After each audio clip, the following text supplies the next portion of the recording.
वंदे मातरम गीत के रचयिता महान साहित्यकार बंकिम चंद्र चट्टोपाध्याय के जन्म दिवस पर गोष्ठी के पश्चात मिष्ठान मिश्रित किया गया।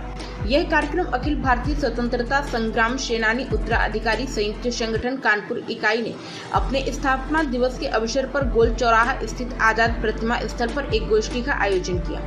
संगठन के अध्यक्ष सत्येंद्र कुमार सिन्हा ने बताया कि स्वतंत्रता सेनानियों और उनके परिवारों के सम्मान सुविधाओं तथा लंबित मांगों के संबंध में सरकार का ध्यान आकर्षित करने के लिए यह ज्ञापन दिया गया है। उन्होंने कहा कि आजादी के लिए बलिदान देने वाले सेनानियों के उत्तराधिकारियों को उचित सम्मान और अधिकार मिलना चाहिए तथा उनकी समस्याओं का शीघ्र समाधान किया जाना आवश्यक है। संगठन ने सरकार से स्वतंत्रता सेनानी परिवारों के हितों की रक्षा, लंबित मामलों का निस्तारण और सम्मानजनक सुविधाएं उपलब्ध कराने की मांग की। इस दौरान संगठन के पदाधिकारी एवं सदस्य बड़ी संख्या में मौजूद रहे।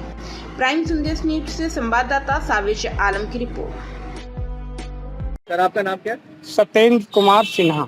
अभी कहाँ पे हैं और मैं इस समय आजाद प्रतिमा मोतीझील चौराहे पर अशोक गोल चौराहे पर। आज बंकिम चंद्र उपाध्याय का जन्मदिन है, जिन्होंने भारत माता वंदे मातरम की रचना की थी, रचयिता थे वो। उनका जन्मदिन मनाया जा रहा है। हम स्वतंत्रता सेनानी परिवार उनके जन्मदिन के उपलक्ष्य में हमने यहाँ कार्यक्रम आयोजित किया है और सभी सेनानी परिवार यहाँ उपस्थित हैं। एक खास मांग सरकार से है कि सरकार ने ये तो कर दिया, सरकार लागू कर दिया कि हर सरकारी विभाग में हर जगह वंदे मातरम बोला जाएगा प्रार्थना के बाद, और उसे लागू कर दिया। ये अच्छी बात है, हम इसके लिए सरकार को बधाई देते हैं। क्या इस बात की कि इन्होंने वंदे मातरम जो लोग विरोध कर रहे थे उसके लिए भी लागू कर दिया। बोले भारत में जिसे रहना है वो वंदे मातरम बोलेगा, और वो उसके जो नहीं बोलेगा उसके खिलाफ कानूनी कार्रवाई होगी, उसको सजा होगी या जुर्माना होगा, जो भी तमाम इन चीज़ों का उल्लेख किया। हम इसके लिए सरकार को बधाई देते हैं, शुभकामना देते हैं कि देश में एक अच्छा कार्य किया। मगर खेद का एक और विषय है कि जब महापौर के चुनाव हुए तो सरकार ने घोषणा की थी कि हम स्वतंत्रता सेनानियों के वाटर टैक्स, हाउस टैक्स माफ करेंगे, मगर 7 वर्ष बीतने के बावजूद भी आज तक हमारे वाटर टैक्स, हाउस टैक्स माफ नहीं किया गया।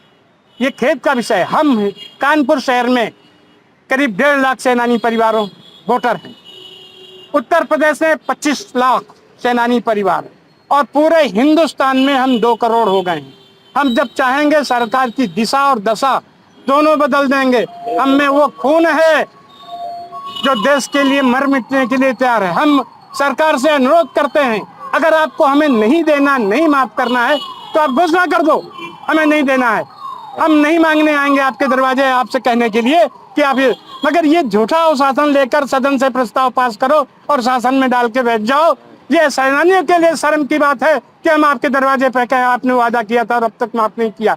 मैं सरकार के माध्यम से, चैनल के माध्यम से, इस पत्र के माध्यम से आपसे अनुरोध करता हूँ, योगी जी या तो इसे लागू कर दीजिए या इसे घोषणा कर दीजिए कि हम नहीं देंगे। हम इस पर हमको आपसे कोई शिकायत नहीं। आप देश में अच्छा काम कर रहे हो, हमारा देश का विकास कर रहे हो, इसके लिए हम आपको बधाई देते हैं, मगर हम देशभक्तों को अपमानित मत करिए। ये हमारी सेनानी परिवार की मांग है। जय हिंद, जय भारत, अमर रहेगा सेनानी परिवार।